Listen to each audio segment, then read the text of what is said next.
오늘은 은혜를 끼치는 삶이라고 하는 제목으로 은혜를 받으려고 합니다. 맥기 팩슨이 쓴 비바레리룡 고원이라고 하는 책을 보면 해발 900m의 프랑스 고원지대의 이름인데 수세기 동안 아주 혹독한 날씨 속에 고립됐던, 그렇게 고립되어 살아왔던 가난한 고원 사람들이 위지인과 약한 사람들을 외면하지 않고 어려운 사람들을 데려다가 돌봐주었고, 히틀러 당시 때에도 그 유대인들을 섬기면서 숨겨주고 또 먹을 것을 나누어주고 또 제3국인 스위스로 망명을 시켜주기까지 했습니다. 그러니까 종교개혁 당시에도 종교개혁의 그 핍박을 피해서 온 사람들까지도 다 돌봐주었어요. 근데 그들의 생활이 굉장히 어려운 형편이지만 그들이 그러한 삶을 살아가는 것을 보면서 기자가 찾아가서 당신들은 정말 그 날씨서부터 생활 환경서부터 경제적인 모든 부분이 그렇게 어려운데 어떻게 그렇게 큰 일을 할 수 있었습니까? 정말 당신들의 그 신앙과 그 선함이 뛰어나서 내가 인터뷰를 하러 왔다고 얘기를 했을 때 그들이 말하기를 우리는 뛰어난 사람들도 아니고 영웅도 아닙니다. 이렇게 얘기를 했어요. 그러니까 기자가 아니 그러면 어떻게 그렇게 척박한 환경에서 그렇게 살 수 있었습니까? 이럴 때에 우리가 그러한 행동을 하는 것은 우리의 습관입니다. 그렇게 대답을 하더라는 거예요. 거룩한 습관은 선함으로 볼 수 있는데 선함은 인간이 타고난 본성은 아니라 성령의 열매 속에 들어갑니다. 우리가 예수님을 닮아가는 생활을 선하다고 해요.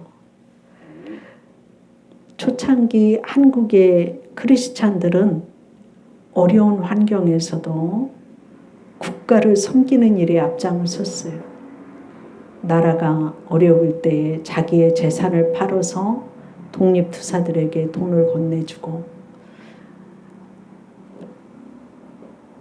그리고 독립투사가 39%가 기독교인이었어요. 그런데 그 당시의 기독교인은 3%밖에 되지 않았어요. 국민의 3%인 크리스찬들이 독립투사로 39%나 차지했고 나라를 위하여서 섬김의 자리, 희생의 자리, 낮은 자리에 크리스찬들이 헌신함으로 오늘날 우리가 이렇게 좋은 나라에서 행복하게 사는 줄로 믿습니다. 오늘 예수님은 우리에게 참된 것을 말하며 도둑질하는 자는 돌이켜서 가난한 자에게 구제할 수 있도록 수고하고 선한 일을 하고 선한 말을 하고 덕을 세우고 은혜를 끼치고 성령을 근심하지 말게 하라고 말씀하시면서 너희가 서로 용서하고 살라고 말씀하시고 주를 본받는 자가 되고 감사하는 자가 되라고 우리에게 오늘 말씀하시고 있어요. 우리는 주를 본받음으로 덕을 세우는 자가 되라고 오늘 말씀하시고 있어요. 우리의 믿음의 방향은 하나님을 향하는 사람들이에요. 그렇죠? 우리는 땅에 살지만 우리의 방향은 하나님을 향하고 위를 바라보고 있어요.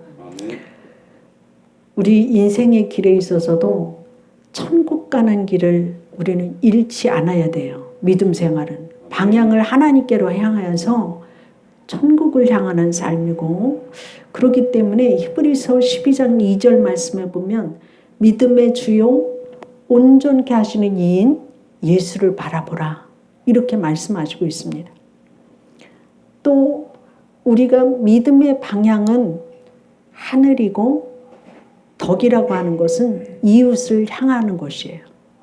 그래서 오늘 에베소서 4장 29절 말씀에 보면 무릇 더러운 말은 너희 입 밖에도 내지 말고 오직 덕을 세우는데 소용되는 대로 선한 말을 하여 듣는 자들에게 은혜를 끼치게 하라. 이렇게 말씀하시고 있어요. 베드로후서 1장 5절에도 말씀해 보면 너희가 믿음의 덕을, 덕의 지식을, 지식의 절제를 이렇게 말씀하시고 있어요. 그러니까 하나님을 믿는 믿음을 덕이라고 하는 은혜로 잘 싸서 전달을 해야 돼요. 복음은 옳은 것이고 굉장히 좋은 것이거든요.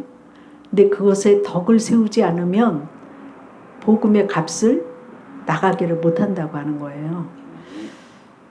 덕이 빠진 믿음은 사람들을 감동시키지 못합니다. 덕은 가장 소중한 믿음을 기분 좋게 사람들에게 전해주는 포장지예요. 덕이라고 하는 건 뭐냐? 탁월성이라고 하는 뜻을 갖고 있습니다. 탁월성이 뭡니까? 구두수선공은 구두수선을 할 때 최고로 잘 고치는 것을 탁월성이라고 해요. 목수는 책상을 하나 만들어도 쓸 수 있도록 가장 튼튼하게 좋게 만드는 것이 덕이에요. 하나님은 우리들에게 이 땅을 살아가면서 복음이 가장 귀하고 존귀한 것이다가 우리가 세상에서 가장 빛된 생활, 소금된 생활은 뭐냐? 덕을 입혀야지만이 복음이 더 잘 전파되어진다고 하는 말이에요.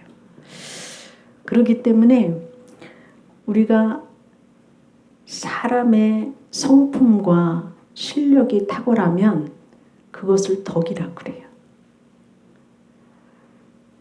성품은 좋은데 가짜 물건을 팔아서 이익을 챙긴다고 한다면 그 사람은 덕스럽다고 할 수가 없지요. 좀 성격은 까칠하지만 내가 맡은 일에 있어서 탁월하게 전문적으로 잘할 수 있으면 그게 오히려 더 덕이 되어진다고 하는 말이에요. 우리가 선한 말을 하는 훈련을 하라고 오늘 말씀하시고 있어요. 여러분 집에서 잔소리하지 말라고 하는 소리를 많이 해요. 그죠? 부부지간에도. 잔소리라고 하는 그 말의 정의를 보니까 옳은 소리를 기분 나쁘게 하는 말이 잔소리래요. 잔소리하는 사람 치고 옳은 소리 안 하는 사람이 없거든요. 근데 우리는 언어의 훈련을 해야 되는데 잠언서 10장 32절 말씀에 보면 의인의 입술은 기쁘게 할 것을 알거늘 악인의 입은 패역을 말하느니라 이렇게 말하고 있어요. 덕이 되는 선한 말은 결과적으로 어떤 것을 갖고 오느냐면 사람의 마음을 녹이고 닫힌 문을 열고 복음의 닫힌 길을 열게 하고 마음을 여는 힘이 있다고 하는 사실이에요. 우리의 말에 하나님이 들어있고 하나님이 높아지는 말이 되어야 은혜를 끼칠 수 있다고 하는 사실이에요.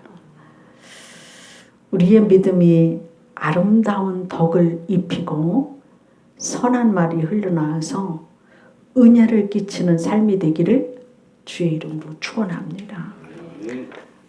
선하신 예수님을 닮아가시기를 주의 이름으로 축원합니다. 그래서 선한 말을 해서 은혜를 끼치는 삶이 되기를 주의 이름으로 축원합니다. 두 번째로 보면 너희는 감사하는 말을 해서 빛의 자녀처럼 행하라 이렇게 말씀하시고 있어요.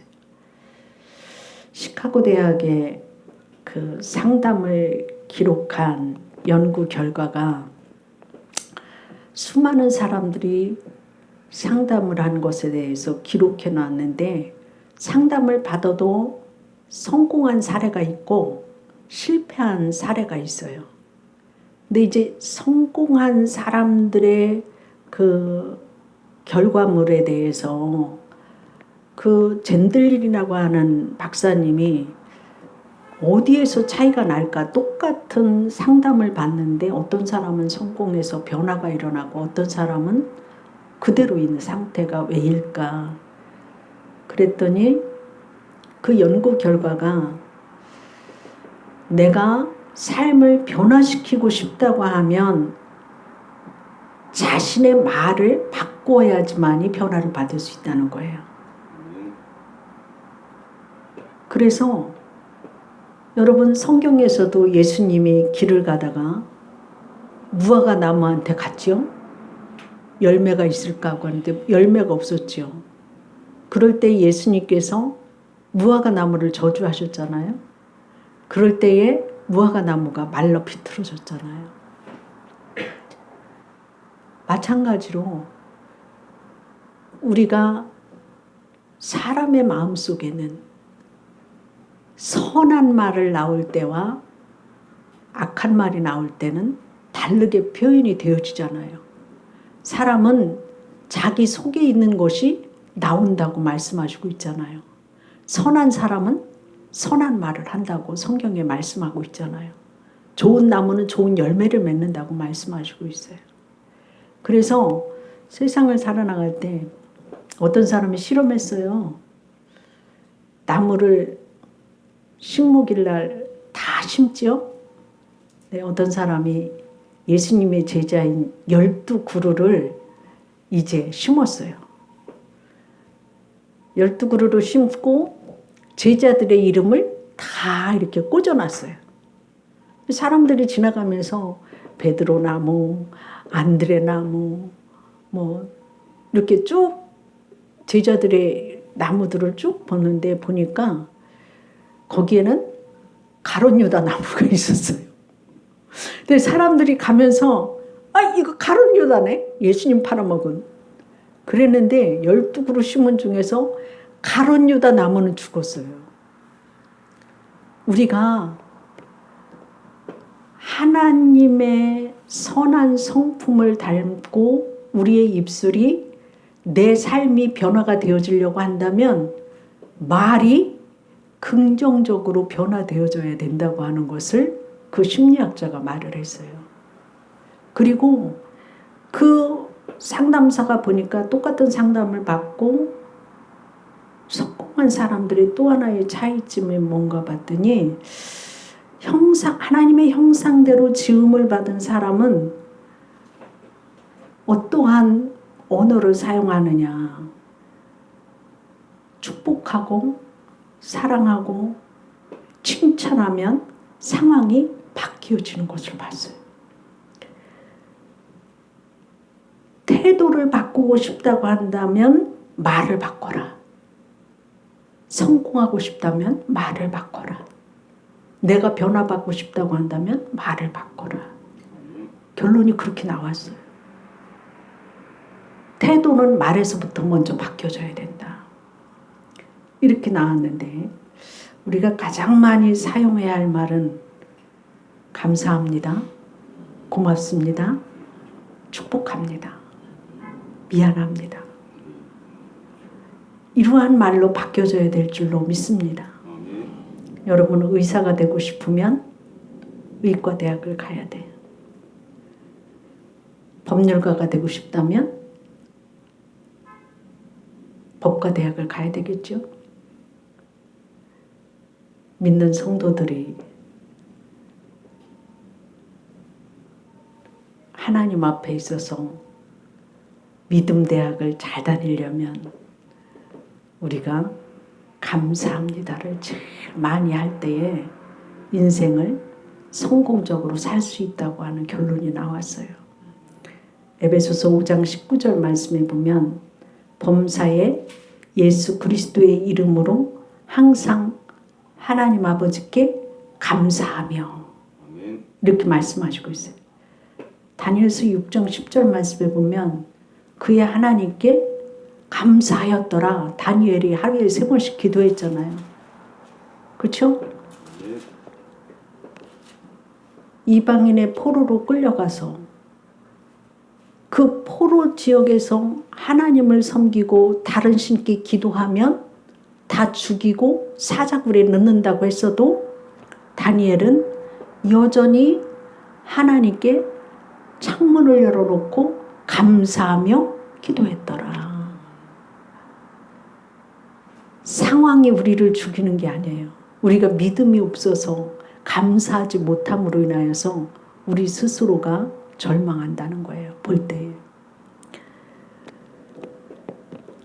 다니엘은 감사해야 할 분이 하나님 한 분인 것을 알았어요.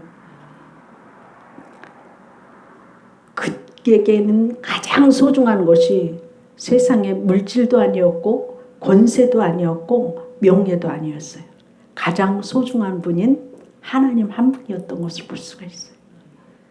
우리가 이 4월 달에 하나님 한 분 앞에 감사하시기를 바랍니다. 그 다니엘은 축복의 원천, 능력의 원천, 지혜의 원천이, 구원의 원천이 하나님께로부터 왔던 것을 알았습니다. 하나님 앞에 감사했어요. 우리가 받은 모든 도움, 받고 있는 모든 도움, 앞으로 받게 될 모든 도움은 하나님께로부터 오는 것을 아시기를 주의 이름으로 축원합니다.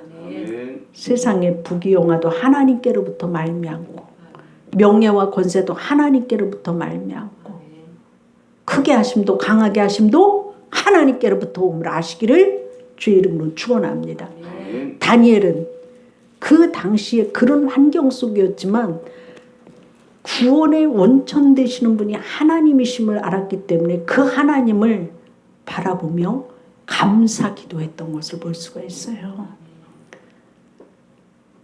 다니엘은 하나님 앞에 감사 기도를 했을 때 사자굴에 던져진다고 하는 조서를 받았어도 하나님 앞에 3번씩 감사 기도를 드렸을 때 사자의 입을 하나님이 막으셨어요. 시편 34편 7절 말씀에 보면 여호와의 천사가 주를 경외하는 자를 둘러 진치고 그들을 건지시는 도다. 이렇게 말씀하시고 있어요. 감사의 기도는 위기를 기회로 바꿔주시는 것을 볼 수가 있어요. 감사의 기도를 드릴 때 하나님의 역사가 일어난다고 하는 사실이에요. 감사의 기도를 드릴 때 천사가 동원된다고 하는 얘기예요. 감사의 기도를 드릴 때 기적이 일어난다고 하는 사실이에요. 가장 강력한 기도는 감사 기도예요. 기도할 수 있다고 한다면 여러분들은 낙심하지 마시기를 바랍니다. 우리가 기도할 때 하나님이 일하고 계시다고 하는 사실이에요. 기도를 위기로 바꾸고 기도를 영적인 전쟁에서 승리하게 하시는 분이 하나님이시다고 하는 사실이에요. 여러분 기도할 때 하나님이 더욱 형통한 삶을 살게 하실 것이고 기도할 때 하나님께 영광이 되어지는 일로 하나님이 바꾸실 줄로 믿습니다. 기도를 여러분 할 때에 감사로 하나님께 영광을 돌리고 은혜를 끼치는 말로 하나님을 높이며 또한 이웃에게 덕을 세우는 믿음의 삶이 되기를 주의 이름으로 축원합니다. 기도하겠습니다. 하나님 감사를 드립니다. 우리가 이 4월달 한 달 동안 살아갈 때에 하나님 우리가 믿음의 선한 말을 할 수 있는 성령의 충만함을 부어 주옵소서. 우리가 본래는 악한 자들이고 우리가 본래는 죄인이기에 죄밖에 나올 수 없는 저희들이지만 우리 주님 모습 닮은 신앙생활 되어지게 하여 주시어서 선한 일을 함으로 선한 말을 함으로 하나님 은혜를 끼치는 말을 할 수 있도록 저희들에게 하나님의 성령으로 충만하게 하여 주시옵시고 믿음의 삶이 나타날 수 있도록 도와주옵소서. 아버지, 우리가 감사하는 기도하게 하여 주시옵시고 감사하는 말을 할 수 있게 하여 주시어서 우리의 삶이 변화되어질 수 있게 하여 주시옵시고 우리의 태도가 변화되어지게 하여 주시어서 하나님이 나타날 수 있게 하여 주시옵시고 하나님의 이름을 높일 수 있는 우리의 믿음 생활 되어질 수 있도록 성령으로 충만하게 하여 주옵소서. 감사하며 예수님 이름으로 기도드립니다. 아멘.